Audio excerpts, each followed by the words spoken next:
I don't want to punish the punctual, so we want to make sure that we start on time. My name is Rachel Chattarello. I'm the supervisor of school counseling. Thank you for coming. So the 5-year plan, it's an exciting opportunity to help the students really figure out multiple things. The language that we speak at the high school as far as course selection, and also be able to chart their course in 8th grade and carry them through high school. So Mr. Buser is right over here. You all know Mr. Buser. He's the perfect person for the school counseling department to partner with because he is a former school counselor over at the high school, so he definitely speaks our language. So he and I are partnering together, and we're going to be presenting to the 7th grade students on February 23rd all about the 5-year plan. So we want to make sure that to bridge the gap between home and school, you guys are getting the same information that your children are going to get, so you can continue the conversation. So the beauty behind the 5-year plan is that it's flexible. Courses change over time. At the high school, courses come, some courses go. Students' interests change over time, and they can go back and they can make any necessary adjustments their whole time while at Kinnelon. And I'm going to demonstrate how. So when we go into your child's class, they're going to see this Google form. And they're going to click on this 5-year plan link, and they're going to make a copy. And the copy is going to say their name, 5-year plan. So now it's always going to be in their drive the whole time that they're in the Kinnelon School District. And they can refer back to it whenever they'd like, and they can make adjustments. This link will bring you to the presentation here that they're going to have an opportunity to make their own and edit over time. So in addition to the academics, you also want to make sure the students are aware of how much fun it is here at Kinnelon High School. So we demonstrate a little bit of the cult life here. So this image right here is actually the unity photo that the high school took in the fall. And it's basically it's traced with all the students' bodies. They're standing, making the word cults there. To give them a little bit of exposure as well as some of the activities that take place at the high school, we have some images here of Spirit Week. They might be familiar. Anybody have children already here at the high school? Okay, so a lot of first-time parents, so this is good. Okay, so this is Spirit Week is a big deal here at the high school. The student involvement is just contagious, and they make so many wonderful memories that's going to last a lifetime. And these are some pictures here that we captured. Okay, so they're going to chart their course.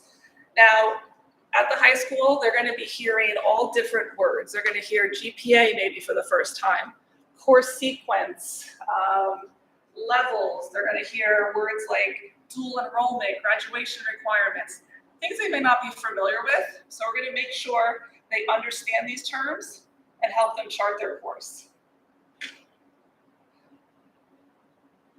So when they're at the high school, which is a little bit different at a middle school level, they're going to understand that there's certain graduation requirements that they have to satisfy.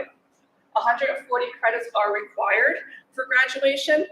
Some courses, they don't have a choice of what they're going to take. However, they do have a choice in the levels that they take those courses.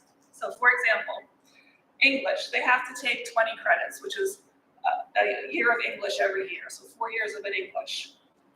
But the level in which they take those courses can vary. They can take honors, CP. As they evolve to the junior and senior year, they could potentially have an AP level, which stands for Advanced Placement. Social studies, they have to have 3 years of a language, 3 years of social studies. 3 years of a math are required, and 3 years of a science. However, we do encourage the students to strengthen their transcript and have more than those basics. So they could potentially have 4 years. But as you can see, the choices of courses can open up as time goes on, and the levels vary as well.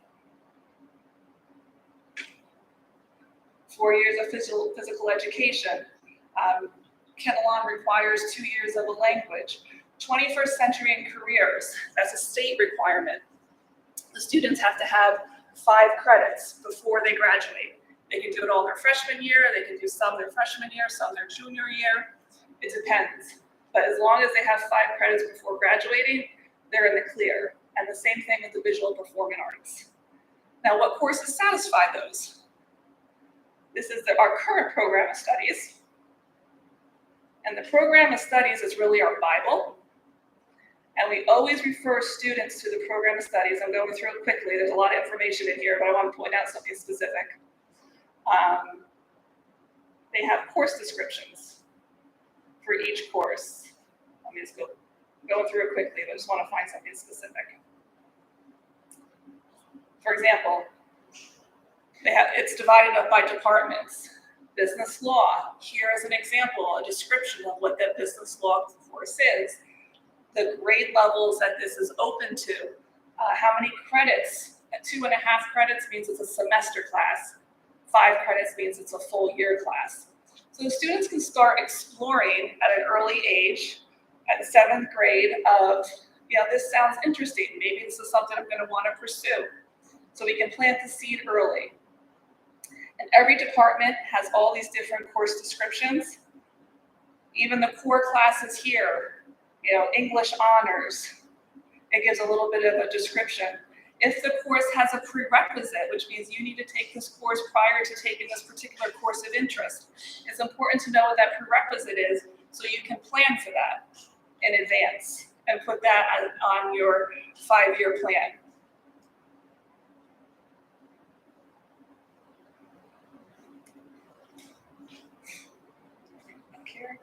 Same thing, the program of studies linked to visual performing arts as well. It gives all the courses that satisfy that requirement and the course description. Oops, going too fast.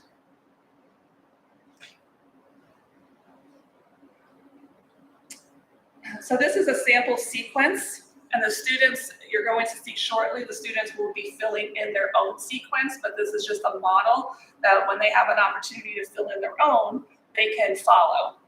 English 1 in 9th grade, it's 5 credits. However, what level do you want to take? Are you interested in taking a CP level? Your sophomore year, do you want CP, do you want honors? Do you want to jump right into a really aggressive schedule with honors and APs if it's offered at that level?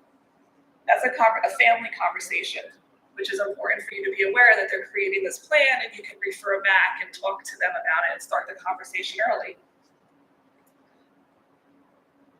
Some students in their 7th grade year, they're like, I don't know if I want to start at a rigorous level, but when they are in 8th grade, I've challenged myself in 8th grade, I really think I could do it. I want to refer back to my 5-year plan and change it. And they're going to have the opportunity to do that if they so choose.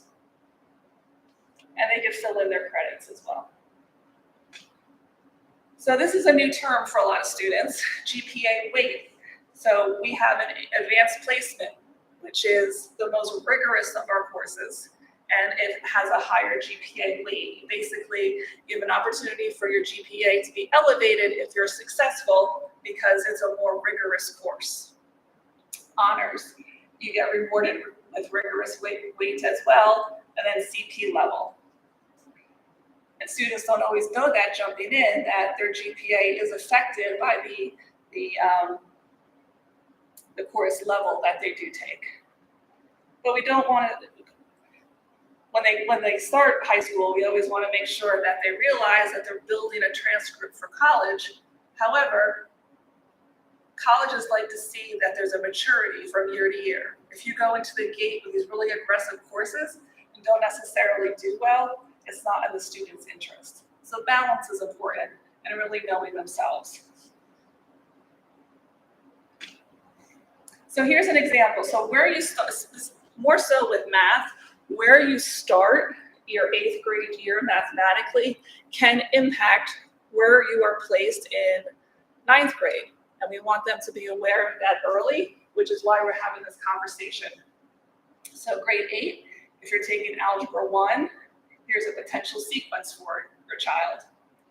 If they are in pre-algebra, 8th grade, there's a sequence level here too. So if you start at a higher level, you're going to be in 9th grade at a potentially higher level as well.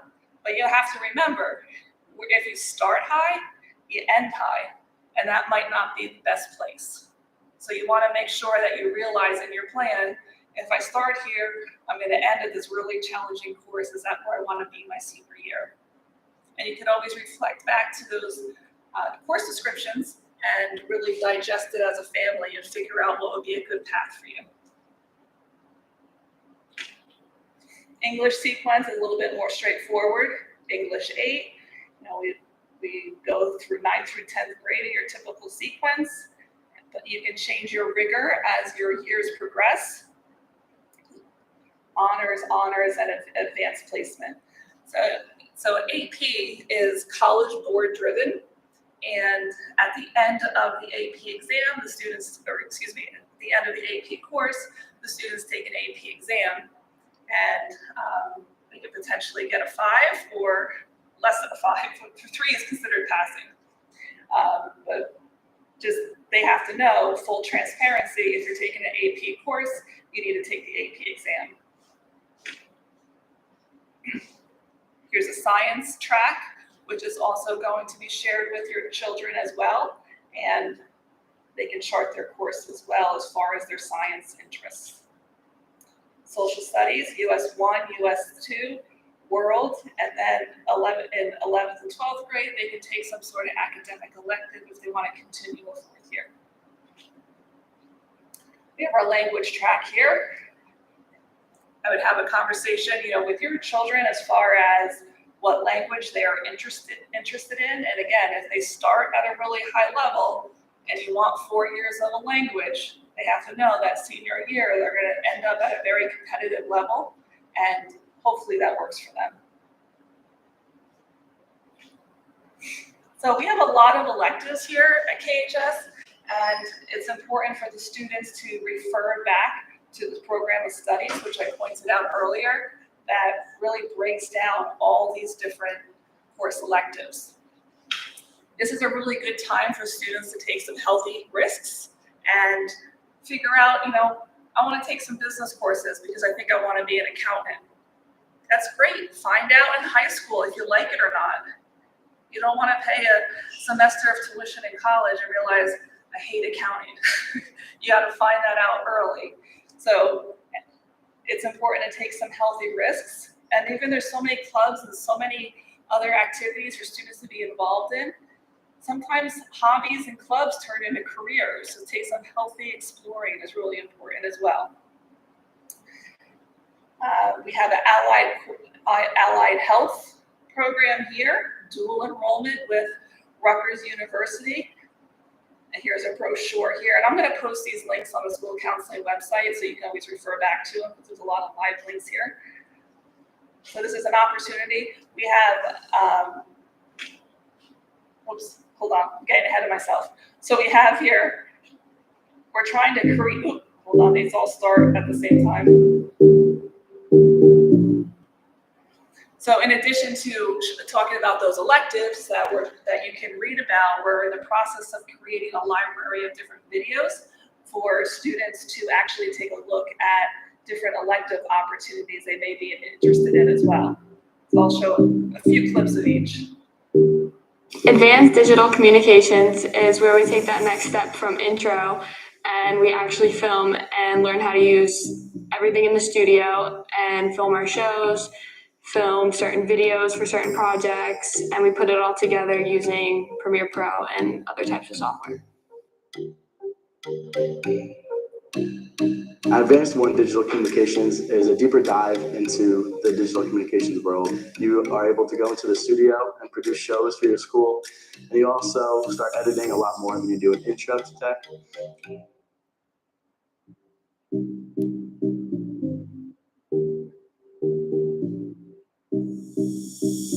So in Advanced 2 Digital Communications, it's a step up from Advanced 1. You get to do different projects. Like in the past, we produced shows that the whole school has seen. You kind of dive into the Adobe Cloud with software like After Effects and Illustrator, kind of drifting away from Premiere Pro and broadening student skills.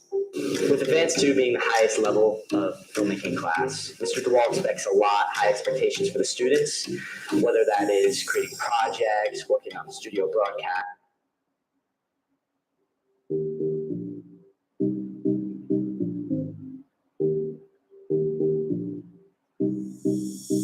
My experience in Intro to Digcom was a lot of fun. I like Mr. DeWall as a teacher.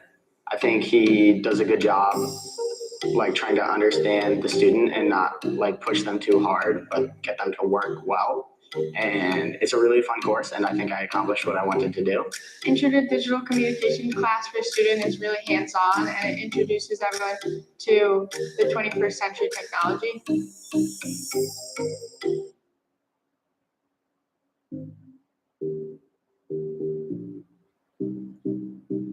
CGI animation is a course in which you get to learn 2D and 3D animation through different programs.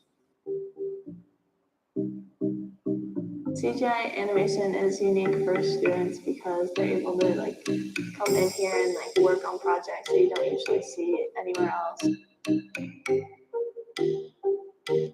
get the idea. It's a little bit more interesting to watch the videos than it is to read the course descriptions. However, they're both of value. Oops. Okay. English electives here. Here's a sample of some of the typical track of English electives. The students can dive a little deeper in, read the course description, see if it's something they're interested in. And if they're interested in journalism, it's important for them to know that freshman year, for example, is the first year to take it. You can take it beyond that, but it's nice to start your freshman year. So we'll talk to the students about all the different opportunities. We'll cross-reference some of these courses in the program of studies so they go into it with their eyes wide open. Dual enrollment. So our allied health program, which I referenced earlier, has dual enrollment with Rutgers University, right? And they're going off-site. They're having really great experiences working with actual patients. When they have their hospital experience, is really extremely valuable, and they get Rutgers credit, which is really terrific as far as, I mean, it could be almost like, a semester's worth of college credit.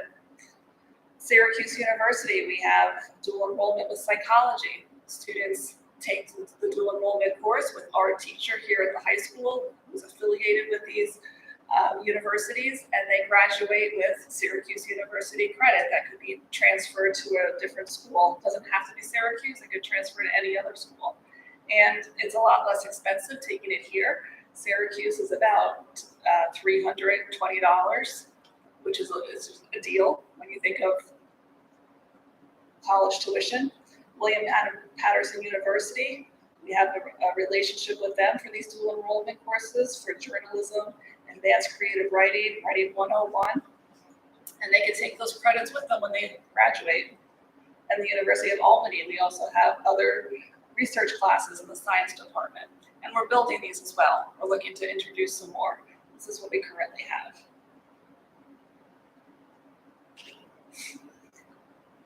So it's not a one-size-fits-all experience. So we also have, I also want to make sure that the students are aware of different trade opportunities that are available once they graduate. And I have this hard copy little pamphlet in the guidance office in addition to online, but just to demonstrate, I want them to be aware there's different opportunities. It looks a lot smaller here. For example, Artistic Academy, links to the website.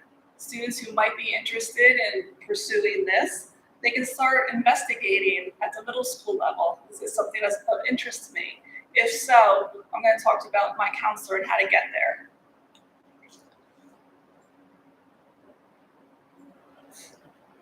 We have Morris County VOTech. We have welders union information here too. Students are interested in connecting with different types of unions. They have the opportunity to explore that sooner than later. Middle school level, it's way too early to connect with them. However, they can start the conversation and see what type of educational background they need in order to achieve those goals. And there's multiple links there for different unions and different two-year schools. Berkeley, for example, is a great start for a lot of students. We have universities here that's like the SUNY schools here specify in different trades. Students can go on potentially a SUNY campus, but may come out with certifications and trade opportunities, which is really of great value. So we want to cater to everybody. So now we come to the part where the students actually create their own plan. What is your plan for next year in 8th grade? They could put their different courses in here that they're interested in taking. I know the recommendations have, well, I don't think they get recommendations. You guys have on-course recommendations in the 7th grade? So your teachers will tell the students or the principal where they're going to be placed next year. You'll find out shortly after. And then the courses that they're going to take in 8th grade will be plotted here. And then they can create their own plan. They can write right into this. Take all the information that we went over, go back and forth with the program studies. It's in their drive the whole time they're here at Kinnelon High School. So each year they can go back in there. They'd be like, you know what? My 8th grade year, I underestimated myself. I'm doing really well. I think I want to turn up the heat a little bit in English because I'm doing great.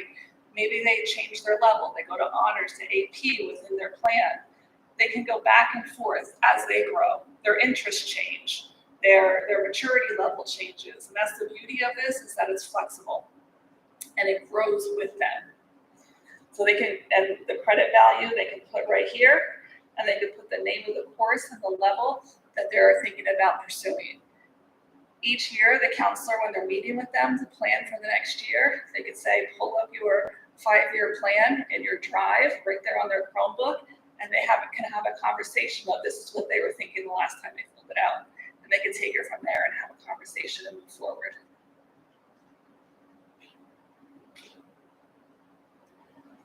And that's the end. Any questions? Yes, ma'am. I thought there were some classes that students are able to take through Morris County. Are you able to talk a little bit about that? And I know you showed some of the trades, but are there some more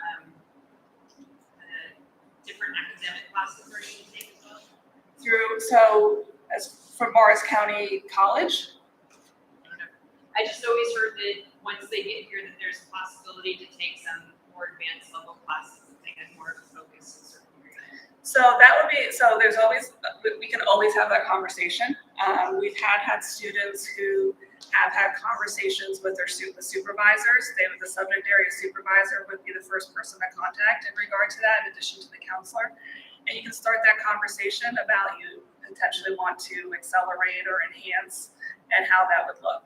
So we can talk about anything. It's just a matter how is it going to apply. Lights are dimming.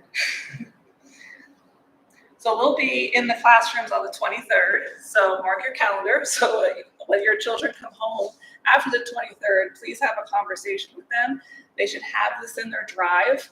And it's a really good way for you guys to continue the conversation at home.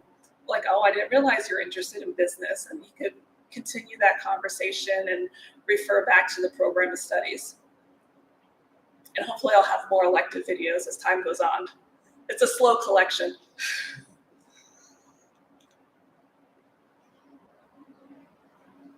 This will be posted on the school counseling website. So if you want to refer back to it and click any of the live links, you're more than welcome to do that in addition to the live streaming.